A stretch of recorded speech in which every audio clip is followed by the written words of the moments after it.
آپ جب چائے پہ بلاتے ہیں نا کسی کو، آپ چائے کے ساتھ یہ مختلف پکوڑے، سموسے اور ان تمام چیزوں کی بجائے فروٹ رکھ دیں، کیونکہ ہوتا کیا ہے کہ آپ کہیں سے کھانا کھایا، آپ کہہ رہے ہیں بھائی آپ کے کسی کے یہاں چائے پینی ہے، اچھا چائے 3 جگہ پینی ہے، آپ کو میں مشورہ دے رہا ہوں، اگر آپ چاہتے ہیں کہ آپ کا مہمان کچھ نہ کچھ کھا لے تو فروٹ اپنی جگہ خود بنا لیتا ہے،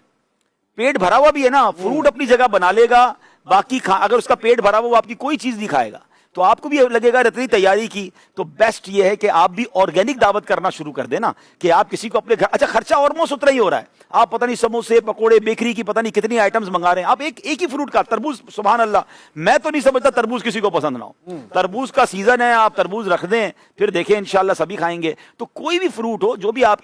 کی جو اس کو کہیں کہ جیب اجازت دے، ایک فروٹ ہو بے شک ہو وہ کاٹ کے رکھ دیں اور اس کے ساتھ آپ چائے پلا دیں، آپ دیکھیں گے کہ مہمان کچھ نہ کچھ فروٹ ضرور لے گا، لیکن بعض اوقات اتنی تیاری ہوتی، شرمندگی بھی ہوتی ہے عبد الواجد بھائی، یار انہوں نے اتنا تیار کیا ہے، اب ایک بندہ ہے نا بیکری کی آئٹم کھاتا ہے نہ جناب وہ فرائز کھاتا ہے اور اس کے سامنے اتنی چیزیں رکھ دی، پھر معذرت ہی کرنی پڑتی ہے، تو فروٹ ایک ایسی دعوت ہے،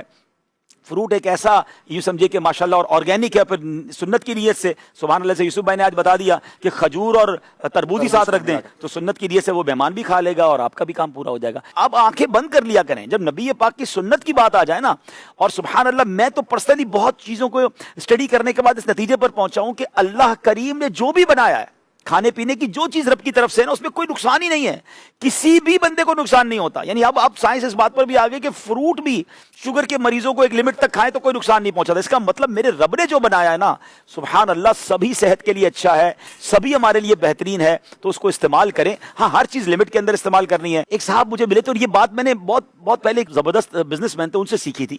انہوں نے مجھے ایک جملہ کہا، وہ 60 ایئرس کے تھے اور اتنے فٹ تھے، میں حیران تھا، میں نے کہا آپ کی عمر 60 سال کیسے؟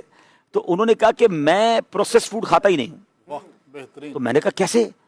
تو انہوں نے ایک جملہ کہا، کہتے ہیں عبدالحبیب بھائی جس کے گھر میں عورتیں یا خواتین فیملی جو ہے 8 گھنٹے کچن میں ہے نا، وہاں 80% بیماریاں ہیں،